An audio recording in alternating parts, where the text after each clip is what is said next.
I work for the South African Institute of International Affairs. I've started to work there in 2012, and we have several research programs. 4 of them are research programs per se, and one is dedicated to capacity building and is focusing on the young South Africans. So in terms of research programs, I work for the foreign policy program, and I focus on the climate change role, if I might say, in the building of international relations among the African countries. We have a research program on the governance of Africa's resources, which has also a strong focus on climate change and the impacts of climate change on resources management in Africa. And there is 2 other programs, one focusing on economic diplomacy and the other one on the African peer review mechanism, not specifically focused on climate change, obviously.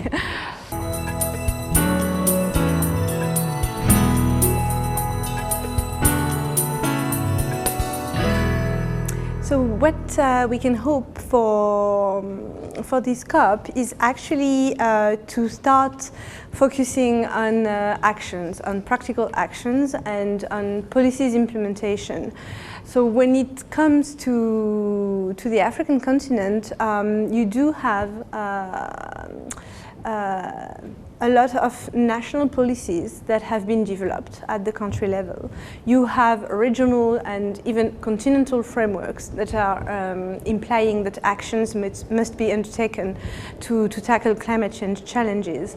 But so far, in terms of implementation of increasing actions to respond to the identified challenges for the African continent, there is clearly a lack of financial means, a lack of even capacities to implement this extremely ambitious agenda. So it would be really important for this COP to address these issues.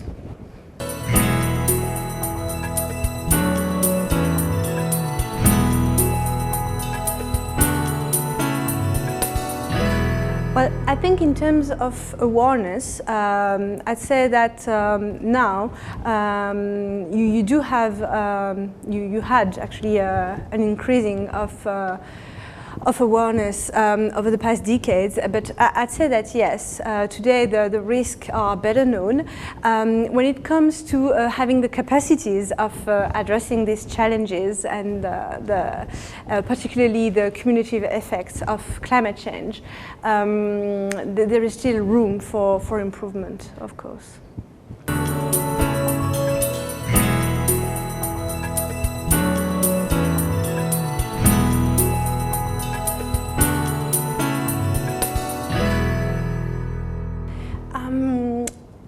I believe that the role of think tanks go further than that. It's not only a question of assisting governments, it's also the role of think tanks is to create platforms to exchange around the information and to also question this information. So I think you must take into account the diversity of the African think tank scene. So you do have think tanks that have been developed by governments to help them to gather information on specific topics. But you also have independent think tanks, and you also have international think tanks, if I may call them like that, which are actually think tanks with branches in various countries around the world. So I think the role of the think tanks can be very different, and I do believe that all these think tanks will make a difference in terms of taking concrete actions to tackle climate change.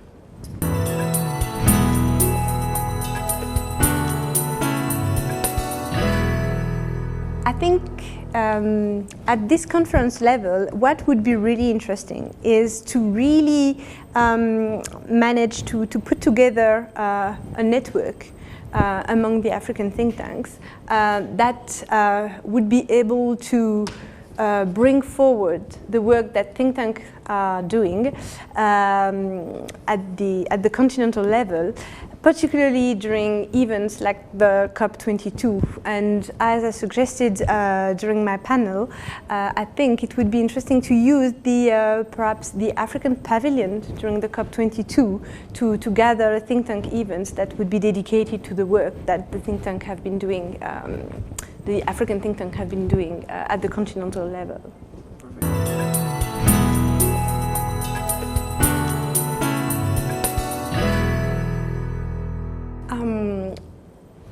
I think the main goal, and this has been stated already, it would be to really achieve this sustainable development, meaning to eradicate poverty, to make sure that we use resources in a sustainable manner at the same time.